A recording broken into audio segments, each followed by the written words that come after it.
é a consciência, a energia criadora, a origem de tudo e de todos. Somos um. So then, here's the drama. My metaphysics, let me be perfectly frank with you, are that there is the central self. You can call it God, you can call it anything you like. And it's all of us. It's playing all the parts of all beings whatsoever, everywhere and anywhere.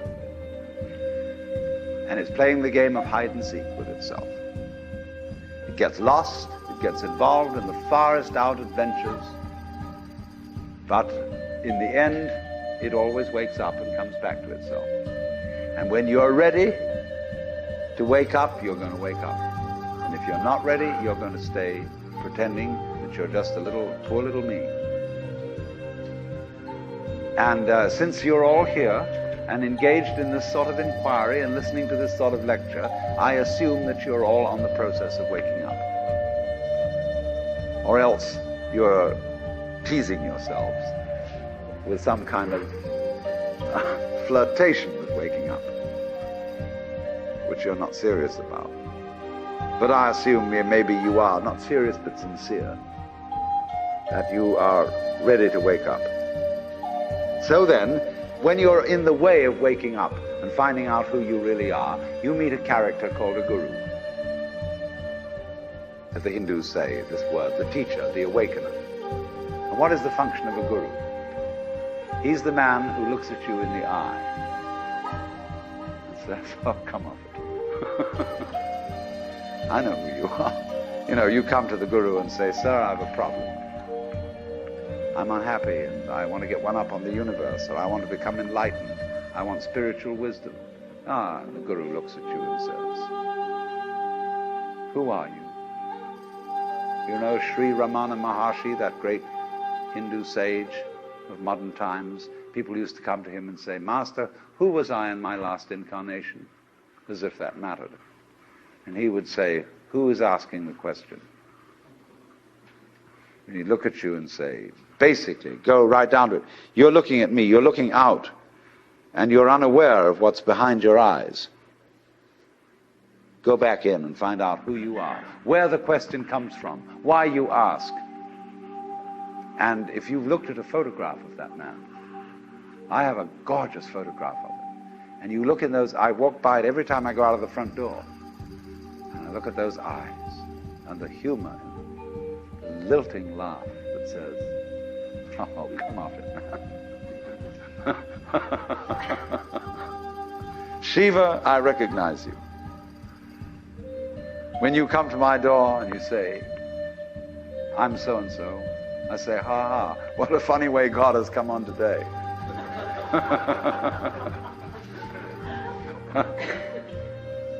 There are all sorts of tricks, of course, that gurus play. They say, well, we're going to put you through the mill.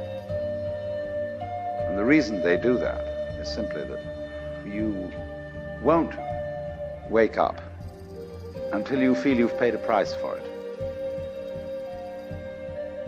In other words, the sense of guilt that one has, or the sense of anxiety, is simply the way one experiences keeping the game of disguise going on. Do you see that? Supposing you say, I feel guilty. Christianity makes you feel guilty for existing. That somehow the very fact that you exist is an affront. You are a fallen human being. I remember as a child when we went to the services of the church on Good Friday, they gave us each a colored postcard with Jesus crucified on it. And it said underneath, this have I done for thee, what doest thou for me? You know, you felt awful. You nailed that man to the cross. Because you eat steak, you have crucified Christ. Because you killed the bull. After all, you depend on it. Mithra, it's the same mystery. And what are you going to do about that? This have I done for thee, what doest thou for me? You feel awful that you just exist at all. But that sense of guilt is the veil across the sanctuary. Don't you dare come in. In order to, in all mysteries, when you're going to be initiated, there's somebody saying, don't you come in.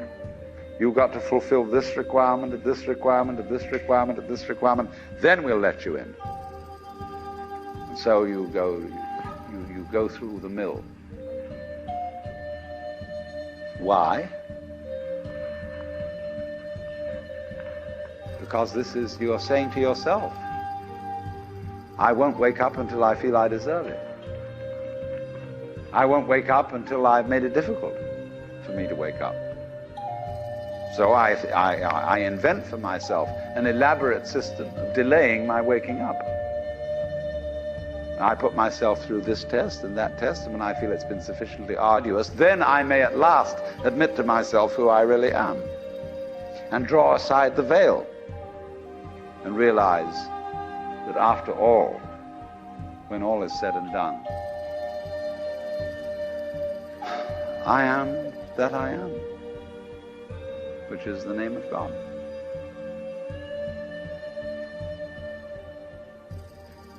And when it comes to it, that's really rather funny. They say in Zen, when you attain Satori, nothing is left to you at that moment but to have a good laugh. But naturally, all masters, Zen masters, yoga masters, every kind of master, puts up a barrier and says to you,